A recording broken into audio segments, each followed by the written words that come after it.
Imagine standing in the middle of a literal ruin. Around you, the world is smoldering. The factory you spent your life building is a pile of twisted metal and ash, leveled first by the bombs of World War II and then finished off by a devastating earthquake. You have no money, no materials, and most people would say no future. Your friends are looking for any job that provides a bowl of rice, but you are looking at a surplus radio generator, a tiny, insignificant engine, and wondering if it could be strapped to a bicycle. This is the moment most people would have surrendered to the tragedy of their circumstances, but Soichiro Honda was not most people.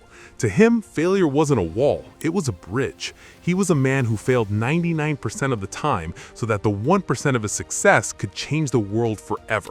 From a grease-stained mechanic to the titan of a global empire, this is the story of the man who turned the power of dreams into a reality that moves the entire planet. And make sure to hit that subscribe button and turn on notifications.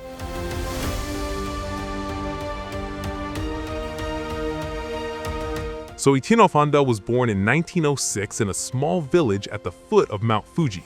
He wasn't born into wealth. He was born into the smell of hot iron and the sound of hammers hitting anvils.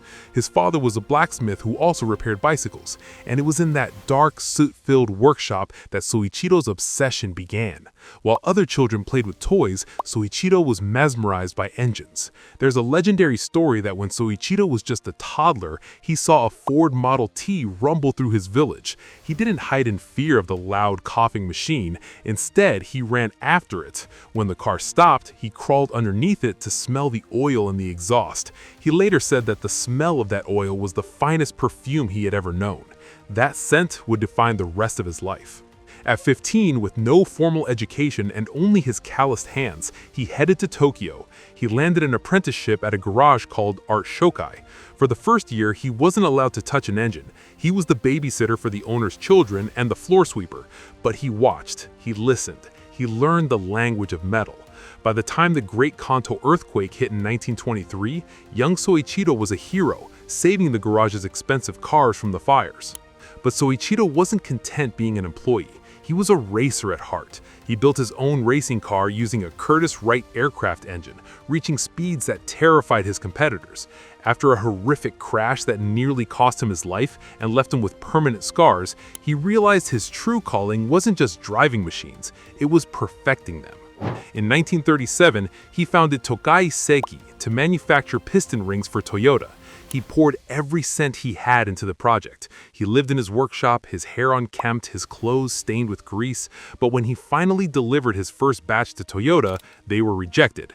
They told him his quality wasn't up to standard.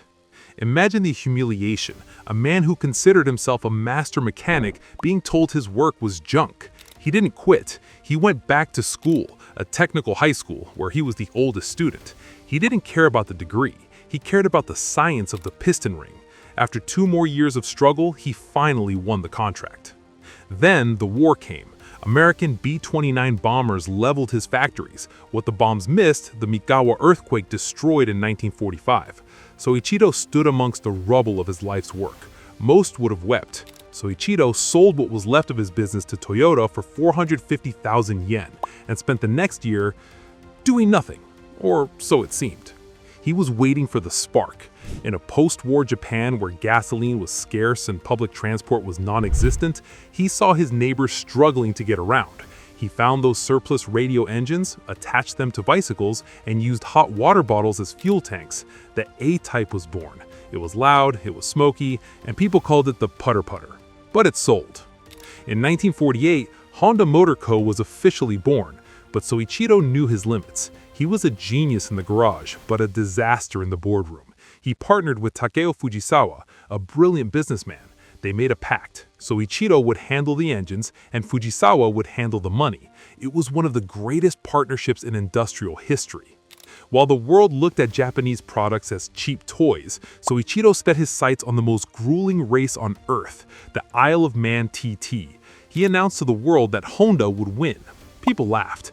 At their first race, they were embarrassed, but Soichiro went back to the workshop. He obsessed over every valve, every cooling fin. By 1961, Honda didn't just win, they swept the podium. From motorcycles, he moved to cars. When the US government passed the Clean Air Act in the 1970s, the giants of Detroit, Ford, GM, Chrysler, said it was impossible to build a clean engine. Soichiro smiled. He didn't just meet the standards, he surpassed them with the CVCC engine without using a catalytic converter. He proved that the little guy from Japan could outthink the biggest corporations on Earth. Soichiro Honda remained a rebel until the day he retired. He once said, "Success represents the 1% of your work which results from the 99% that is called failure." He refused to promote his own children within the company because he believed leadership should be earned by talent, not blood.